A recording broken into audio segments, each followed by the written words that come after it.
Madrid está lleno de lugares cargados de historia. Y de rincones ocultos a plena vista. Y alguien tenía que contarlos. Soy Lorenzo Gallardo. Soy David Botello. Y esto es... El punto sobre la historia.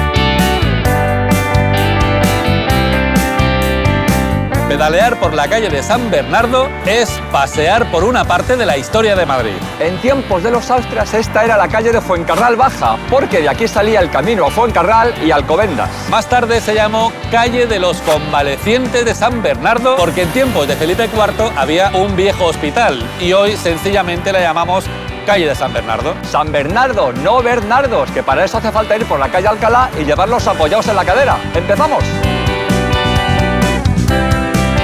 San Bernardo es un punto.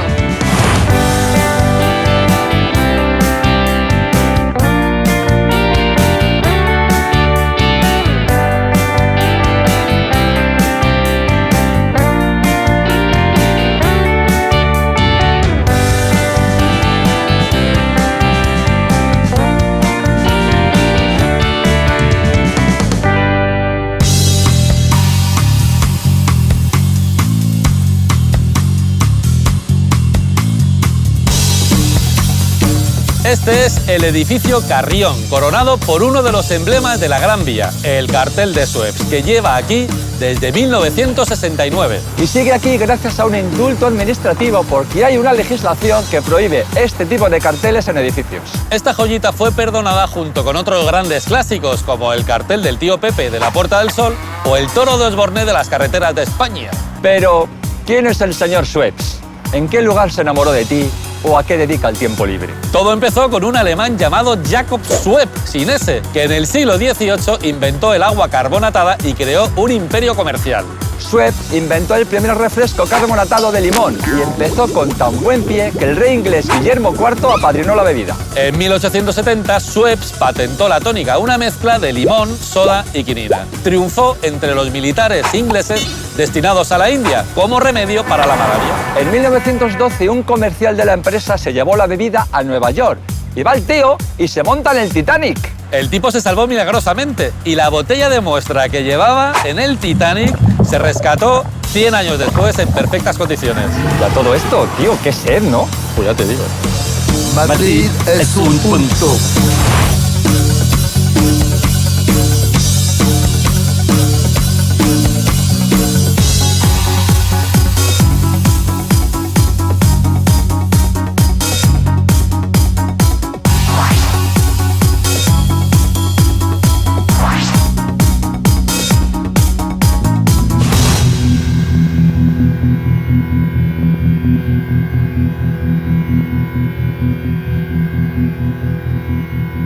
Esta es la Plaza de Soledad Torres Acosta, más conocida como Plaza de la Luna, un lugar que es una puerta de entrada a la Umbrasfera. Ya, vais a pensar que estamos chalaos, que podría ser, pero no, esta es la obra del artista Eames Demetrios, autoproclamado geógrafo interdimensional. Esta placa es una de las 80 que Eames ha ido colocando por todo el mundo y que nos va contando las historias de un universo paralelo. Para que lo entendamos, si es que hay algo que entender. Esto es como ir cazando Pokémones, pero en plan reticulín. En esta placa, entre otras cosas, se cuenta la historia de Nobunaga Bentreven, que hizo una parada aquí mismo antes de entrar en la Umbrasfera. Si os interesa esta historia, en España hay otras dos placas, una en un pueblecito de Soria y otra en Pedraza, Segovia. Así que si vais por allí, comeros un corderito ¡a nuestra salud! El punto sobre la historia.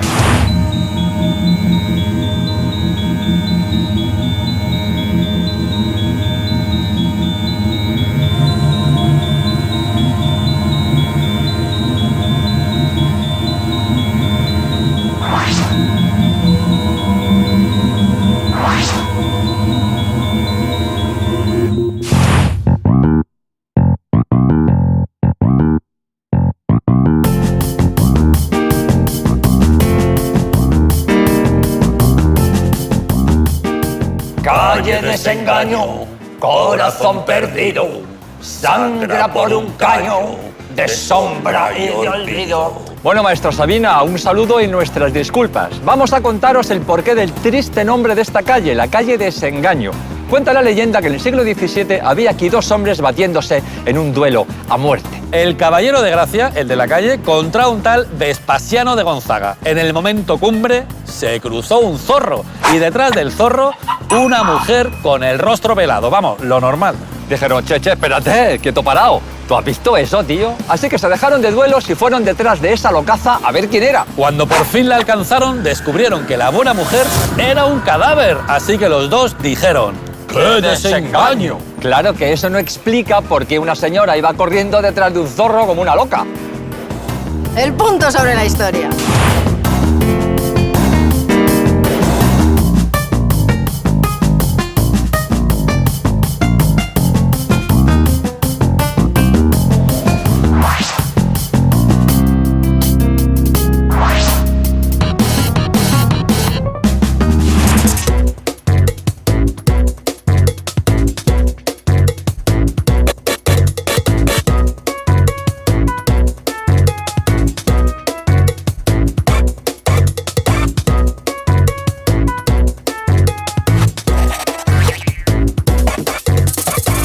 Podía haberos invitado a mi trabajo esencial, que es el de robar coches de lujo por la noche, pero yo prefiero que vengáis aquí al Teatro Lara, porque esto es cultura, porque el Teatro Lara tiene historia. ¿Por qué se llama Teatro Lara? Por la canción del Doctor Cibago. ¡Ey! No.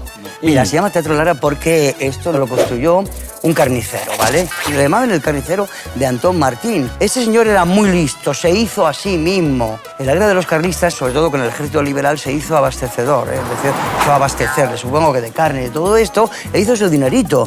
De ese dinerito, al poco tiempo, le dieron la contrata de la basura de Madrid, de la limpieza de Madrid, y se hizo muy, muy rico. Pero eso no era suficiente. Alguien le dijo: construye un teatro. Si construyes un teatro, pasarás a la posteridad. Esto fue hace 136 años. Al Teatro de Lara le llamaban La Bombonera, por muchas razones. Primero, porque parecía una caja de bombones, ¿no? Era una preciosidad verlo. Y segundo, porque fue una imitación de un teatro parisino, Le Palais Royal, el Palacio Real. Y entonces este tío, como era tan rico, dice: pues yo me voy a París, cojo esto, lo imito y me lo traigo aquí. Y eso es lo que hizo. La hija, cuando murió, ella sí que era altruista, ¿no? No siguió un poco los pasos de su padre, sino quería ceder este teatro y los terrenos, quería tirarlo y tal, para que una gente, no sé exactamente si eran unas familias necesitadas o súper mega ricas, querían hacer pisos. Menos mal que las autoridades de aquella época lo impidieron. Tenían un palco, era el Palco Royal, el palco de los reyes, en la época de Alfonso XII y Alfonso XIII, y entonces venían aquí. Aquí han estado la aristocracia española desde el siglo XIX. Hay una historia, una historieta, una fábula en la cual dicen que la actriz, esa genial actriz llamada Lola Membrives, habita aquí. Y se oyen ruidos por ahí, por la noche. Dicen que aparece de vez en cuando Lola Membrives. Vamos a felicitar a este teatro, 136 años. Y que cumplas muchos más. El punto sobre la historia.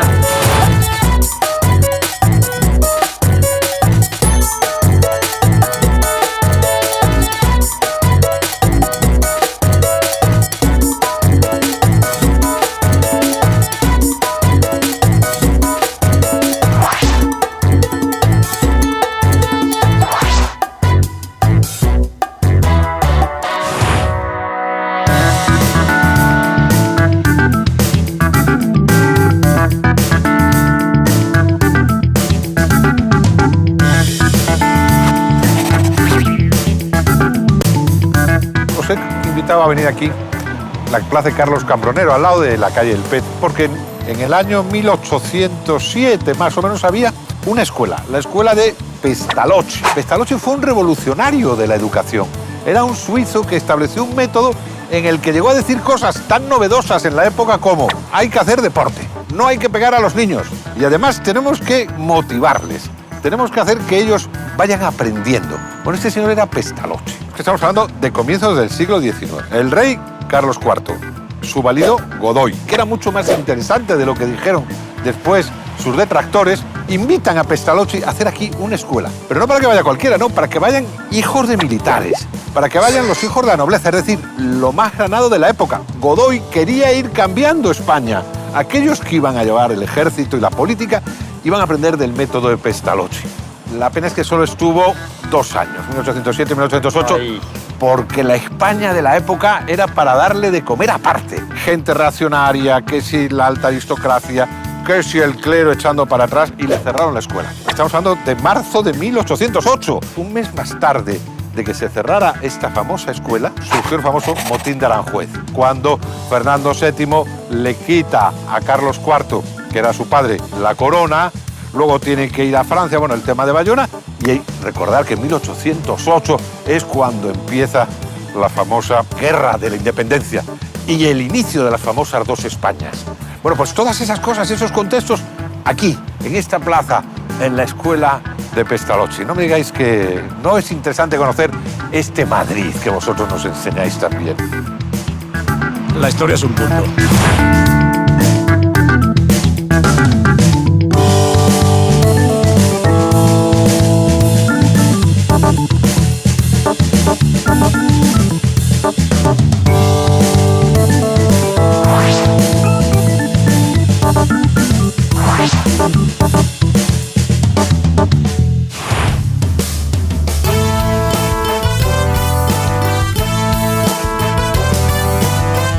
Esta es la calle del pez y aquí tenemos el bajorrelieve de un pez. Bueno, no sé si es un altorrelieve, un bajorrelieve o qué es. Mira, lo dejamos en medio relieve y a freír espárragos. Este pez protagoniza la leyenda que da nombre a toda la calle. Aquí, en tiempos de los austrias, había un estanque con peces a cascoporro. Al dueño de la finca le hacía gracia la idea de hacerse aquí unos adosaditos de la época. Y claro, con las obras, los peces del estanque les dio por morirse. Blanca, la hija del dueño, lo llevaba fatal. Así que se puso en plan liberad a Willy y rescató al último pez. Pero a pesar de sus cuidados, el pez se quedó en la raspa. Blanca se quedó ahí todo depre con el pez que se le había muerto y no se anduvo con chiquitas. Se metió a monja aquí al lado, en San Plácido. Blanca, tía, que igual se te ha ido un poquito de las manos, ¿no? El padre de Blanca, apenado por la decisión de su hija, decidió esculpir un pez en recuerdo del triste suceso. En medio relieve hemos quedado, ¿no? Sí. La calle del pez es un punto. El punto sobre la historia.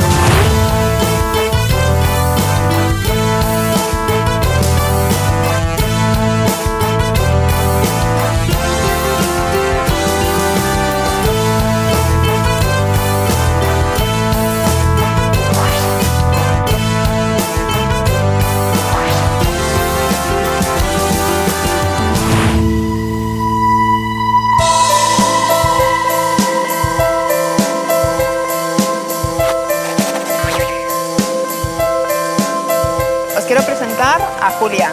Ella lleva aquí apoyada así en esta pared desde el año 2003. A Julia la forjó Antonio Santín y se basó en una leyenda que corría por el Madrid del siglo XIX. Sabréis que en aquella época, por desgracia, pues la mujer no tenía derecho a estudiar y la universidad era solo para vosotros, para los hombres. Y de repente llegó una desconocida, que era Julia, y le echó un par y dijo: yo me voy a colar en la Universidad Central, que está muy cerca de San Bernardo. Y además se arriesgó hasta a tener problemas con la justicia, porque en aquella época estábamos hablando de un delito, ¿no? Así de fuerte era la historia. ¿Y a qué no sabéis qué hizo para colarse en esa universidad? Hizo un butrón y se coló. ¿Falsificar la firma? Pues no tenéis ni idea. No, hizo algo maravilloso y se disfrazó de hombre. Así como os lo digo, ¿eh? Esta mujer, Julia, la vamos a llevar, pero se dice, se rumorea, se cuenta que seguramente Julia sería Concepción Arenal. Hay una calle con su nombre. Ella era una escritora del siglo XIX, era una escritora liberal, feminista, realista, y que luchó durante toda su vida por algo una tontería, ¿sabes? O sea, ella solamente luchó por la igualdad entre el hombre y la mujer. Julia, Concepción Arenal, Conchita para sus amigos. Desde que tenía 21 años, ella tuvo clarísimo en la vida lo que quería hacer, y lo que quería hacer era ser abogada. Y para ello, pues ya os digo, como que no se cortó un pelo. Bueno, se cortó todos, se los cortó todos porque se cortó el pelo, se colocó una levita, se alzó la capa al hombro, se colocó el sombrero de 3 picos. Yo me estoy emocionando, yo el próximo día quiero ir vestida de Concepción Arenal o de Conchita. Y se coló en las aulas. Lógicamente llegó un día en que la pillaron. No sé decirte qué pasó exactamente, pero bueno, hay momentos en que una mujer es que no puede disimular que es mujer, y a mucha honra, por cierto, ¿eh? Entonces aquel día la pillaron y en ese momento el rector la obligó a pasar un examen para poder continuar estudiando. Evidentemente, mi heroína pasó el examen y con nota, y la tuvieron que dejar que siguiera estudiando en aquella universidad. A partir de ese momento, de su paso por la universidad, Concepción Arenal siempre vistió de hombre. Pero lo más importante para mí, lo más bonito, es que siguió luchando durante toda su vida por la igualdad entre el hombre y la mujer.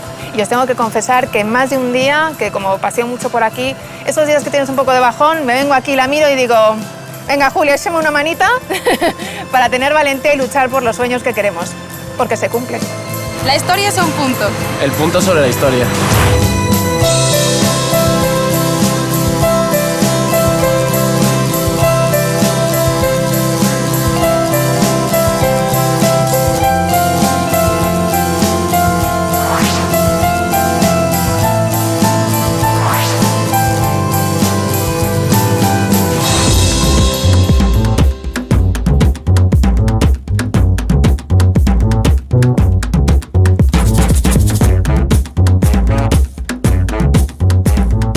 Este es el Palacio de la Marquesa de Sonora, que hoy es la sede del Ministerio de Justicia. Antes había sido una de las casas de la duquesa de Alba, a la que llamaba la Casa Grande. ¿A qué casa vamos, duquesa? Pues no sé, tengo tantas, a la grande mismamente. Pues vamos. Pero antes aún perteneció al Marqués de Regalía. La palabra regalía nos encanta. Se refiere a un impuesto que se pagaba a la corona por la concesión de un derecho o privilegio. O sea, que querías importar chocolate de América, impuesto para los reyes. Que querías importar lana, lana para los reyes. Eso sí, el que se llevaba la mejor parte era el Marqués de Regalía, que cobraba los impuestos y a cambio se llevaba la típica comisión que le daba para invertir en estas chocitas. Para que veáis que la historia está viva, el impuesto que sigue pagando el tabaco que entra en España hoy se llama regalía. Hay pocas cosas más eternas que los impuestos. El punto sobre la historia.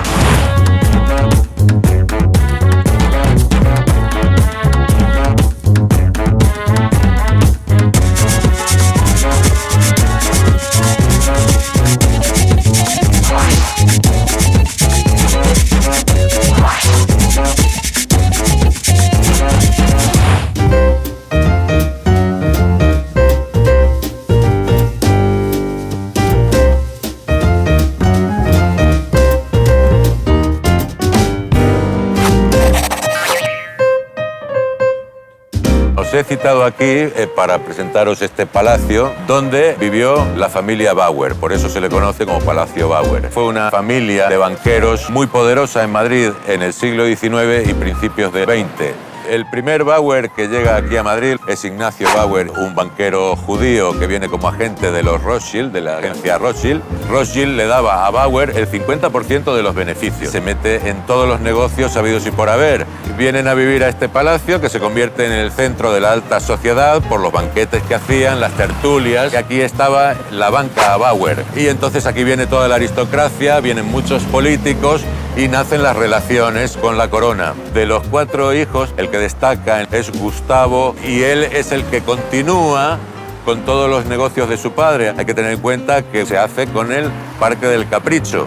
Gustavo tiene 3 hijos, los últimos de la saga Bauer. Con ellos vendrá la decadencia absoluta. Eduardo es el que se queda, pero al principio de la guerra, en extrañas circunstancias, muere. Alfredo continuará también en los negocios, pero tendrá que emigrar a México. Ignacio continúa con los negocios de la familia, va a ser el que fomente la primera sinagoga que se hace en Madrid. Con este ya se acaba por completo una saga poderosa que hubo en Madrid, que fue la familia Bauer. Madrid es un punto. El punto sobre la historia.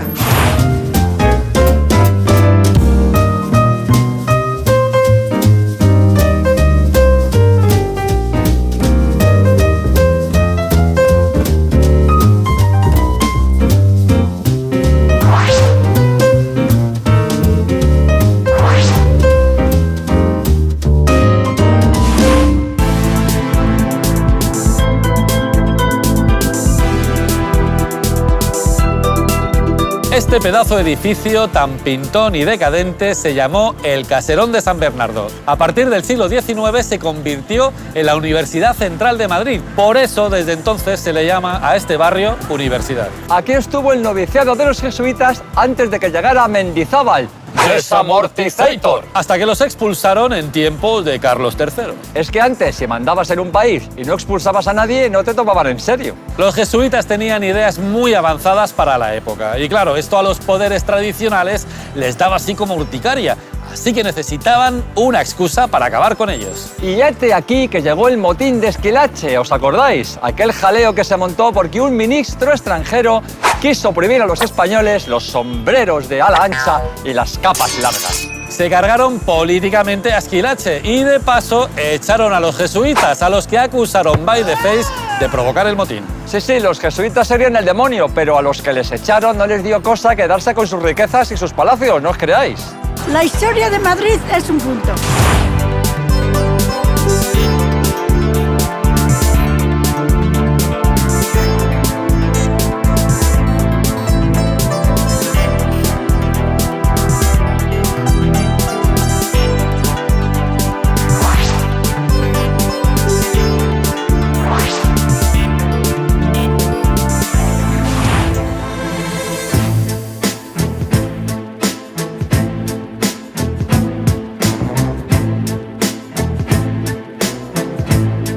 Este es el Palacio de los Marqueses de Santa Cruz, una familia muy interesada en el intercambio cultural. Ellos daban mamporrazos a diestro y siniestro y a cambio recibían prebendas y botines. El primer marqués de Santa Cruz fue don Álvaro de Bazán, el mejor marino español de todos los tiempos. Cervantes en el Quijote le llama Rayo de la Guerra, padre de los soldados, venturoso y jamás vencido. Tuvo una vida muy ajetreada, surcó los 7 mares y sin GPS. Fue el azote de los piratas berberiscos y el top 10 de su currículum fue la batalla de Lepanto. Aquí dentro se conserva parte del botín de aquella batalla.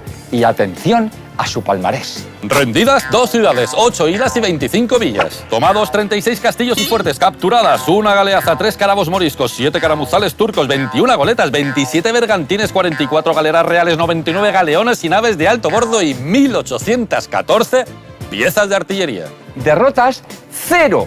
Nada, ni una. En premio a su brillantísima hoja de servicios, el rey Felipe II le concedió el título de Marqués de Santa Cruz. Cuando acabó con los piratas berberiscos, Felipe II le encargó que acabara con los corsarios ingleses. Álvaro de Bazán no se lo pensó 2 veces y decidió que lo mejor era atajar el problema de cuajo. Quería desembarcar en la mismísima Inglaterra para doblegar la ambición de la reina Isabel I. Felipe II le dijo, venga, vale, monta una flota y a invadir Inglaterra. Álvaro de Bazán llamó a su flota la Grande y Felicísima Armada. Los ingleses, después de la derrota y con mucho recochineo, la llamaron Armada Invencible. La pena es que don Álvaro se nos murió un par de meses antes de lanzar la empresa, porque si no, otro gallo lo hubiera cantado a los ingleses. Álvaro de Bazán, el mejor marino español. Un puntazo.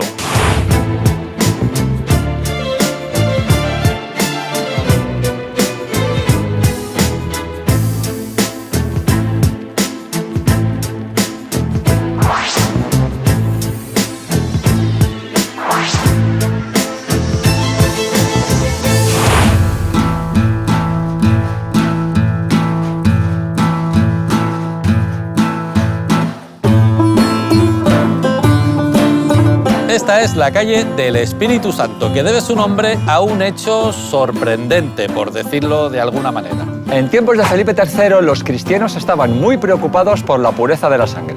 Como los reyes católicos ya habían expulsado a los judíos, en esta época los únicos que amenazaban la pureza de la sangre eran los moriscos. Los moriscos eran los musulmanes que se habían bautizado y sus descendientes. La verdad es que se habían convertido más bien a la fuerza y siempre eran sospechosos de mantener sus antiguas creencias. Se les llamaba cristianos nuevos para diferenciarles de los cristianos viejos, que eran los cristianos de toda la vida.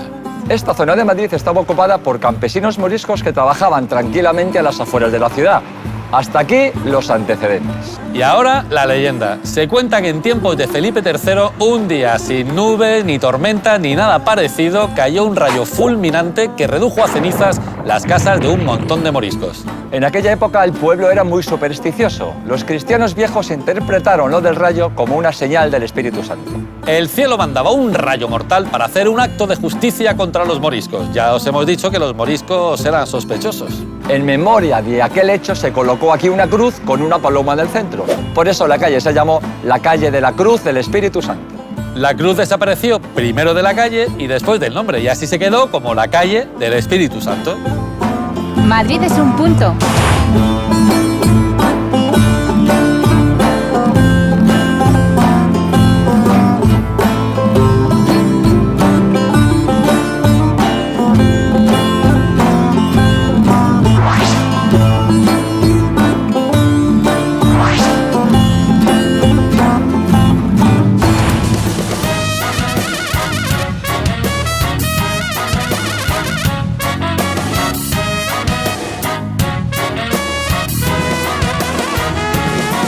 Esta es la glorieta de Ruiz Jiménez, aunque todo el mundo le llama San Bernardo. Aquí estaba el portillo de Fuencarral, por el que se entraba y se salía a Madrid viniendo desde el norte. En tiempos de los Austrias, aquí mismo se quemaban herejes. Eran espectáculos a los que acudían todos los madrileños, quién sabe si con palomitas.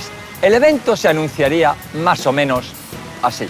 Ha llegado el Inquisidor. Niños, niñas, papás, mamás, abuelos, abuelas, esta noche a las 10 en punto, no os perdáis el Auto de Fe, un espectáculo edificante para toda la familia.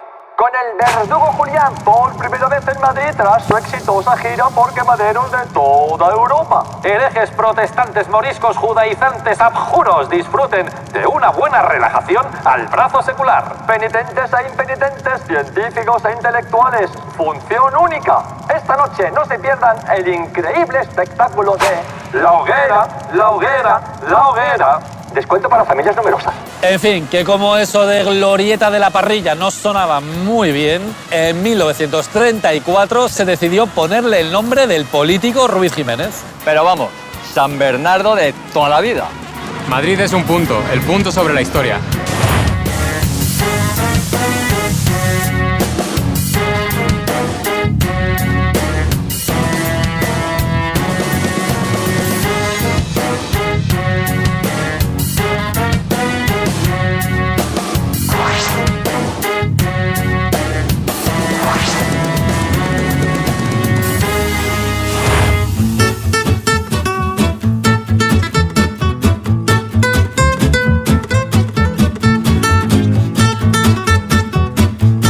Esta es la glorieta de Quevedo, que ya era redonda en tiempos de Carlos III, que trazó una plazuela circular aquí mismo. Vamos, que la fiebre española por las rotondas viene de lejos. Desde 1860 preside la plaza don Francisco Gómez de Quevedo Villegas Santibáñez Ceballos. Quevedo para los amigos. Y para los enemigos, que no sé de qué tenía más, porque Quevedo era un genio, pero también tenía un genio... Sobre Quevedo os hemos contado un montón de anécdotas, pero hoy os vamos a contar una que va a hacer las delicias de los más jóvenes de la casa. Quevedo y el rey Felipe IV subieron unas escaleras cuando al poeta se le desabrochó un zapato. Al agacharse para atárselos, dejó el trasero en pompa. El rey le dio una cariñosa palmadita en las nalgas. Quevedo, sin cortarse un pelo, dejó soltar una sonora ventosidad. Y va el rey y se pone... ¡Hombre, Quevedo! ¡Hombre, Felipe! Si el rey llama a una puerta, se le abre. La anécdota mola, chavales, pero es falsa. El chiste ya aparecía en un cuento publicado cuando Quevedo solo tenía 11 añitos. En fin, a Quevedo no le hacen falta estas mentirijillas para erguirse en el panteón de los ilustres por su propio pie. Bueno, aunque tuviera el pie un poco de aquella manera. Y esto, punteras y punteros, no da para más. Oye, ¿y esto por qué es una glorieta y no una plaza o una ronda? Os esperamos en la próxima ruta del punto sobre la historia, aquí, en Telemadrid. Madrid es un punto. El punto sobre Madrid. La historia de Madrid. Madrid, punto y coma. Historia, Madrid, punto. Historia y coma. Madrid y punto. El punto sobre la historia.